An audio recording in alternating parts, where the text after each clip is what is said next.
കേരളത്തിലെ കോൺഗ്രസുകാർ ചിന്തിക്കുന്നതിനും അപ്പുറമാണ് ഹൈക്കമാൻഡ് ഇപ്പോൾ തന്ത്രങ്ങൾ നെയ്യുന്നത്. കേരളത്തിലെ കോൺഗ്രസ് പാർട്ടിയെ പുനർജീവിപ്പിക്കാനും ഇലക്ഷന് എണ്ണയിട്ട യന്ത്രം പോലെ പ്രവർത്തിപ്പിക്കാനും ഹൈക്കമാൻഡ് തീരുമാനിച്ചു. കേരളത്തിൻ്റെ ചുമതലയുള്ള തെരഞ്ഞെടുപ്പ് തന്ത്രജ്ഞൻ സുനിൽ കനകോലുവിൻ്റെ നിർദ്ദേശങ്ങൾ ഹൈക്കമാൻഡ് അതേപടി ഉൾക്കൊള്ളുന്നു.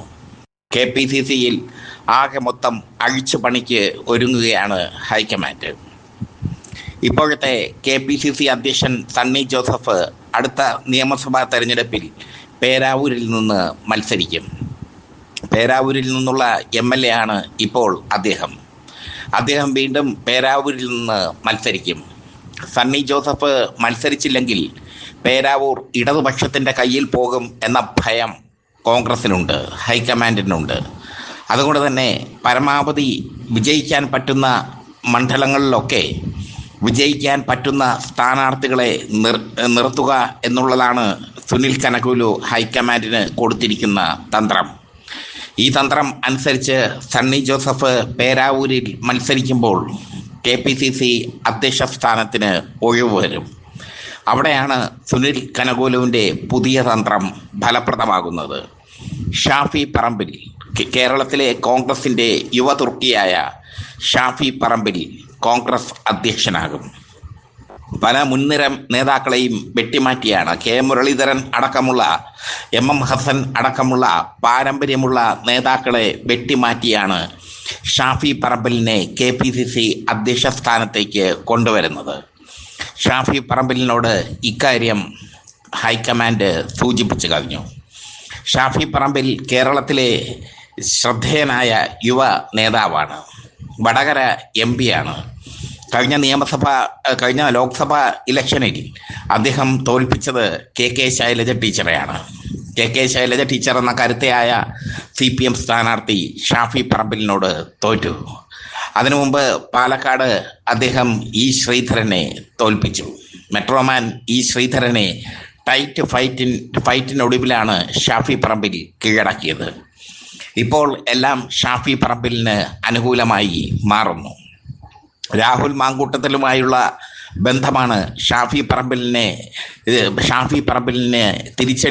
തിരിച്ചടിയായത് കുറേ കാലം. രാഹുൽ മാങ്കൂട്ടത്തിൽ ഷാഫിയുടെ വിശ്വസ്തനായിരുന്നു. എന്നാൽ രാഹുൽ മാങ്കൂട്ടത്തിൽ തുടർച്ചയായി കേസിൽപ്പെട്ടപ്പോൾ ഷാഫി പറമ്പിൽ രാഹുലിനെ തള്ളിപ്പറഞ്ഞു. അതോടുകൂടി ഷാഫി പറമ്പിൽ വളരെ നിർണായകമായ ഒരു ഗെയിം പ്ലാൻ ആവിഷ്കരിച്ചു. ഷാഫി പറമ്പിലിൻ്റെ കൂടെ യൂത്തുണ്ട്. യുവത്വവും പ്രസരിപ്പും സോഷ്യൽ മീഡിയയിലെ സജീവത്വവും ജനസൗധീനവും ഒക്കെ ഒത്തിണങ്ങിയ നേതാവാണ് ഷാഫി പറമ്പിൽ എന്ന് ഹൈക്കമാൻഡും സുനിൽ കനകോലുവും വിലയിരുത്തുന്നു. KPCC അധ്യക്ഷ സ്ഥാനത്തേക്ക് യുവ നേതാവ് വന്നു കഴിഞ്ഞാൽ കോൺഗ്രസിന് യുവത്വത്തിൻ്റെ പ്രസരിപ്പ് ലഭിക്കും എന്ന വിശ്വാസമാണ് ഹൈക്കമാൻഡിന് ഉള്ളത്. ഷാഫി പറമ്പിലിനെ സംബന്ധിച്ചിടത്തോളം ഇതൊരു ലോട്ടറിയാണ്. ലോട്ടറി എന്ന് പറയാൻ പറ്റില്ല, അദ്ദേഹത്തിൻ്റെ പ്രവർത്തന മികവിന് ലഭിക്കുന്ന അംഗീകാരം എന്ന് വേണമെങ്കിൽ പറയാം. പക്ഷേ ഈ തീരുമാനം കോൺഗ്രസിൽ എന്തൊക്കെ കൊള്ളക്കങ്ങൾ ഉണ്ടാക്കും എന്നത് കണ്ടറിയണം. KPCC അധ്യക്ഷ സ്ഥാനം ആഗ്രഹിച്ചിരിക്കുന്ന ഒരുപാട് പേരുണ്ട്. കൊടിക്കുന്നിൽ സുരേഷിന് താല്പര്യമുണ്ട്, അടൂർ പ്രകാശിന് താല്പര്യമുണ്ട്, K മുരളീധരന് ഒരുപാട് താല്പര്യമുണ്ട്. MM ഹസൻ വയസ്സാം കാലത്തും KPCC അധ്യക്ഷനാകാൻ തയ്യാറാണ്. ഇങ്ങനെ ഒരുപാട് പഴയ മുഖങ്ങളെ വെട്ടിമാറ്റിക്കൊണ്ടാണ് ഷാഫി പറമ്പിലിനെ KPCC അധ്യക്ഷനാക്കി മാറ്റുന്നത് കോൺഗ്രസ്. അത് കോൺഗ്രസിൻ്റെ വമ്പൻ നീക്കം തന്നെയാണെന്ന് നിസ്സംശയം പറയാം.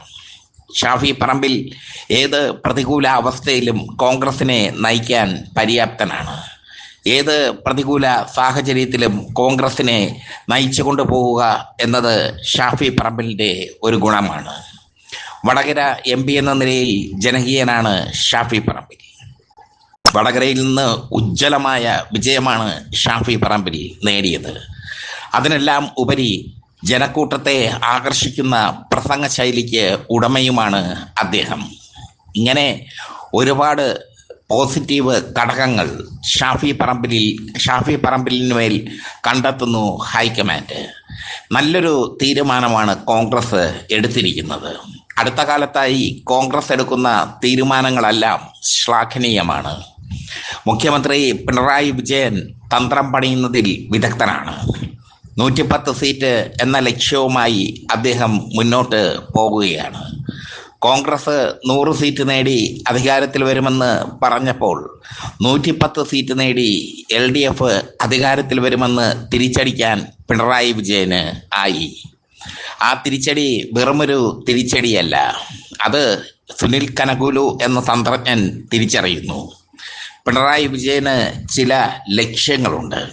ആ ലക്ഷ്യങ്ങളെ ഉപയോഗിച്ച് വോട്ട് ബാങ്ക് ആക്കാൻ പിണറായി വിജയന് നന്നായി അറിയാം. പിണറായി വിജയൻ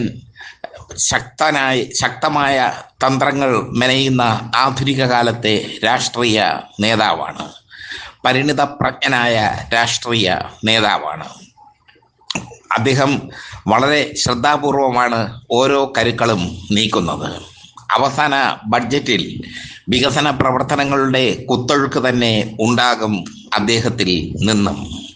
ധനമന്ത്രി അവസാന ബഡ്ജറ്റ് അവതരിപ്പിക്കുമ്പോൾ അത് എല്ലാത്തരം ജനങ്ങളെയും സ്വാധീനിക്കുന്ന ഒരു ബഡ്ജറ്റ് ആയിരിക്കും എന്നുള്ളത് ഉറപ്പാണ്. അതിനെയൊക്കെ തരണം ചെയ്യേണ്ട അവസ്ഥ കോൺഗ്രസിനുണ്ട്. KPCC അധ്യക്ഷൻ എന്ന നിലയിൽ സണ്ണി ജോസഫ് പരാജിതനാണെന്നും ഹൈക്കമാൻഡ് വിലയിരുത്തുന്നു. സണ്ണി ജോസഫിന് KPCC അധ്യക്ഷ സ്ഥാനത്തിരിക്കാനുള്ള യോഗ്യതയൊന്നുമില്ല. നല്ലൊരു സമരം അദ്ദേഹം നയിച്ചിട്ടുമില്ല. സമരം നയിക്കാൻ അദ്ദേഹത്തിന് അറിഞ്ഞും കൂടാ. ഇവിടെയാണ് ഷാഫി പറമ്പിലിനെ പോലെയുള്ള യുവാക്കളെ, അല്ലെങ്കിൽ ഷാഫി പറമ്പിൽ എന്ന യുവാവിനെ KPCC അധ്യക്ഷനാക്കുന്നതിലൂടെ കോൺഗ്രസിന് ലഭിക്കുന്ന ഗുണം. എന്തായാലും ഷാഫി പറമ്പിലിനെ KPCC അധ്യക്ഷനാക്കാൻ തീരുമാനിച്ച കോൺഗ്രസിൻ്റെ നടപടി അത് അഭിനന്ദനാർഹമാണ് എന്ന് പറയാതിരിക്കാൻ കഴിയില്ല. ഷാഫിക്ക് ആകെ ഒരു നെഗറ്റീവ് ഉള്ളത് രാഹുൽ മാങ്കൂട്ടത്തിലുമായുള്ള അഗാധമായ ബന്ധമായിരുന്നു, അഭേദ്യമായ ബന്ധമായിരുന്നു. ആ ബന്ധമൊക്കെ വിച്ഛേദിച്ചിരിക്കുന്നു ഷാഫി പറമ്പിൽ ഇപ്പോൾ.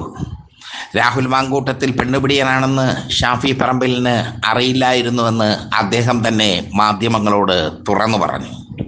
രാഹുൽ മാങ്കൂട്ടത്തിലിനെ താൻ വിശ്വസിച്ചിരുന്നുവെന്നും രാഹുൽ മാങ്കൂട്ടത്തിൽ വിശ്വാസവഞ്ചന തന്നോടും പാർട്ടിയോടും കാണിച്ചുവെന്നും ജനങ്ങളെ ബോധ്യപ്പെടുത്താൻ, അല്ലെങ്കിൽ കോൺഗ്രസിനെ ബോധ്യപ്പെടുത്താൻ ഷാഫി പറമ്പിലിനെ കൊണ്ട് മാത്രമേ കഴിയൂ. സണ്ണി ജോസഫിനെ പോലെ ദുർബലനായ ഒരു അധ്യക്ഷനായിരിക്കില്ല ഷാഫി പറമ്പിൽ എന്നുള്ളത് ഉറപ്പാണ്. അതുകൊണ്ടാണ് അദ്ദേഹത്തെ അധ്യക്ഷനാക്കാൻ തീരുമാനിച്ചിരിക്കുന്നത് ഹൈക്കമാൻഡിൻ്റെ കിടിലം നീക്കമായി ഇതിനെ വിലയിരുത്താം.